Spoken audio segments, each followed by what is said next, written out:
මන්නාරම දිස්ත්‍රික්කයේ මඩු ප්‍රාදේශීය ලේකම් කොට්ටාශයේ පූසාරිකුලම් ගම්මානයේ පවුල් 57ක් ජීවත් වෙනවා.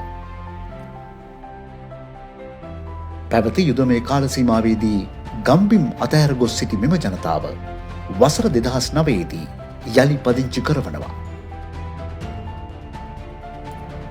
යුද්ධයට පෙර කෘෂිකර්මාන්තය හා සත්ව පාලනය වැනි ජීවිකා වෘත්තීන් වල නියරුණත් යුද්ධයෙන් පසුව යලි ගමට එන විට ඔවුන්ට හිමිව තිබුණේ මහ පොළොව පමණයි. නමුත් නැවත මහ පොළොවට පණ දී සරුසාර ලෙස ගොවිතැන් අරබන්නට මෙම ජනතාවට ශක්තියක් තිබුණේ නැහැ. මේ නිසා බොහෝ දෙනෙකුට සිදු වුණේ තම ඉඩම් කැලෑවට අතහැර මහා පරිමාණ වගාකරුවන්ගේ කෘෂි කම්කරුවන් ලෙස සේවය කරමින් ජීවිතය රැක ගැනීමට. මෙවන් වකවානුවක ඉඩම් හා කෘෂිකර්ම ප්‍රතිසංස්කරණ ව්‍යාපාරය මෙම ගම්මානයට ගොස් යලි ගොවීන් සවිබල ගැන්වීම ආරම්භනවා. ඔයගොල්ලෝ එක විදිහට වැඩ කරොත් විතරයි අපිට පුළුවන් වෙන්නේ මේ වැඩ ඉස්සරහට ගෙනියන්න. නමුත් මූලික වශයෙන් පැවති බල ගැන්වීමේ වැඩසටහනවලට පැමිණි බොහෝ දෙනා තනිව යලි නැගිටීමේ හැකියාව පිළිබඳව විශ්වාසයක් තිබුණේ නැහැ. ඒ වෙනුවට ඔවුන් කීවේ තමන්ට වගා කිරීමට අවශ්‍ය ජලය නැති බවයි. වගාලින් සකසා ගැනීමට අවශ්‍ය ආර්ථික ශක්තිය තමන් සතුව නැති බව ඔවුන් කිව්වා. නමුත් ඔවුන් බොහෝ දෙනෙකුට යලි නැගිටීමේ උවමනාව තිබූ බව පැහැදිලි වුණා. වතුර ප්‍රශ්නය තමයි අපිට තියෙන මූලිකම ගැටලුව. ලිඳක් හදන්නවත් පහසුකම් නැත්තේ නැහැ. ඒක සුද්ධ කරගන්නවත් විදිහක් නැහැ. වතුර තියෙනවා නම් අඩුම තරමේ අපිට උත්සාහ කරලා හරි බලන්න පුළුවන්. අල්ලපු ඉඩමේ තියෙන ලිඳ සුද්ධ කරලා පොල් පැලවලට වතුර දාන ගමන් තමයි රටකජු හදන්නේ. ඒකට අපේ ඉඩමේ ලිඳ සුද්ධ කරලා වතුර ගන්න පුළුවන් නම් පොල් සහ රටකජු හිටවල මට ජීවත් වෙන්න පුළුවන්. මේ නිසා පවතින කාලගුණ රටාවට ගැලපෙන වගාක්‍රම පිළිබඳ ඔවුන් සමග සාකච්ඡා කළා. පරිසර විද්‍යාත්මක ගොවිතැන ඔස්සේ ඔවුන්ට යලි ගොවීන් ලෙස නැගී සිටිය හැකි බව ඔවුන් අවබෝධ කරගත්තා. ඒ අනුව වසර 2023 දී පූසාරියාර්කුලම් ගම්මානය පාරිසරික ගොවිතැනේ කෘෂි ආදර්ශන ගම්මානයක් ලෙස ගොඩනැගීම ආරම්භුණා.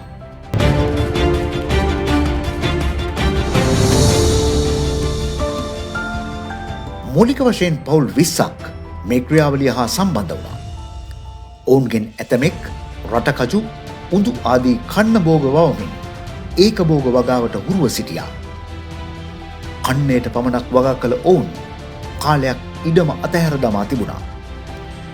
නමුත් දැනුවත් කිරීම සහ බලගැන්වීම වලින් පසු කාලගුණයට අභියෝග කරමින් මිශ්‍ර භෝග වගා කිරීම පිළිබඳ ඔවුන් තුළ විශ්වාසය ගොඩ නැගුණා. ඒ අනුව විධිමත් ආකාරයට පරිසර විද්‍යාත්මක ගොවිතැනක් සඳහා ඉඩම් සැකසීම ආරම්භුණා. ප්‍රජාවේ සහයෝගය සහිතව පරිසර විද්‍යාත්මක බහුභෝග වගාවක් සඳහා මූලික සැලසුම් සකස් කෙරුණා. ඉඩමින් ඉඩමට මැන එක් එක් භෝග වර්ග සිටුවන ආකාරයේ සැලසුම් කළා.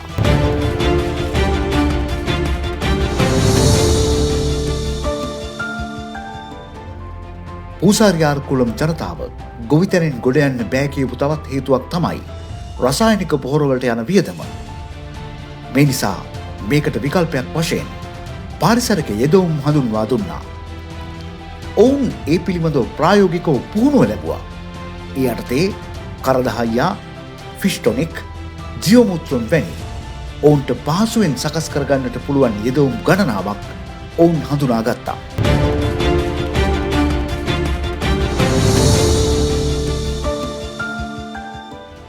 මේ ජනතාවගේ ප්‍රධාන ප්‍රශ්නය වුණේ ජලය නොමැතිකම. මේ නිසා ප්‍රදේශයේ කාලගුණයට ගැලපෙන භෝග වර්ග විදිහට පොල්, කෙසල් සහ දෙළුම් වැනි භෝග වර්ග ඔවුන්ට හඳුන්වා දුන්නා. කෘෂි ආදර්ශන සඳහා මේ පැළ බෙදා දුන්නේ ඔවුන්ටම ඒ අත්දැකීම ලබන්න පහසු වෙන්න. நீங்க கொஞ்ச நாள்ல இந்த தென்னை இந்த வளர்ச்சியை பார்க்க உங்களுக்கு விளங்கு நீங்க எவ்வளவு நல்லா போசனையா வருது.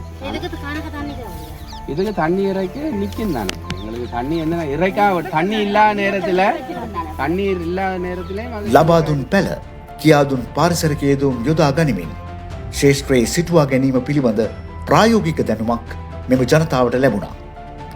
මේ නිසා ඔවුන්ගේ වගාවන් වර්ධනය වුණේ එකිනෙකාගේ අන්‍යෝන්‍ය සහයෝගය මත.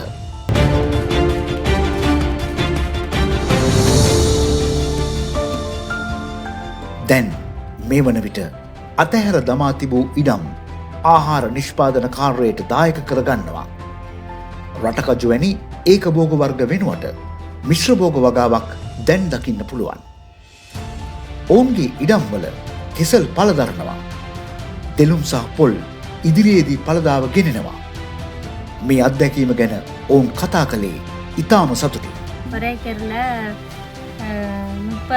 අක්කරයකට පොල් පැල 30ක් දුන්න හදන්න. තව කෙසෙල් සහ තෙලුම් පැලක් දුන්න. කලින් අපි මහකන්නේ වගා කළාට පස්සේ ඉඩම වල් වැදිලා තමයි තිබුණේ. නමුත් මේ වැඩසටහන මගින් ගෙවත්තට ගොඩක් පැල ලබා දුන්නා.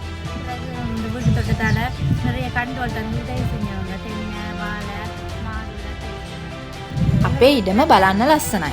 ඇත්තටම ගොඩක් සතුටුයි. ඉස්සර කැලෑ වෙලා තමයි තිබුණේ. දැන් ලස්සනයි. ඒක දකිද්දී තවත් ඉඩම සංවර්ධනය කරන්න හිතනවා.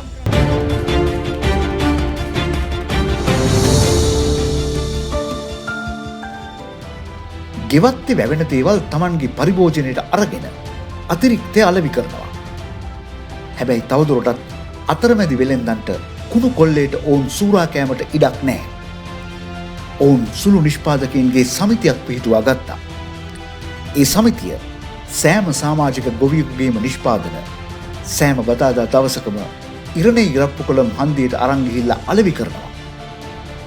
ඔවුන්ගේ වස විස නැති මේ නිෂ්පාදන වලට ජනතාවගෙන් ලැබෙන්නේ හොඳ ඉල්ලුමක්. අජන්තිනී කියන්නේ සමහර පාරිභෝගිකයෝ පොළට අරගෙන යන්නත් කලින් ගමට ඇවිල්ලා නිෂ්පාදන මිලදී ගන්න පුරුදු වෙලා කියලා. අපි හැමෝගෙම නිෂ්පාදන එකතු කරලා මෙතන පොලක් දානවා.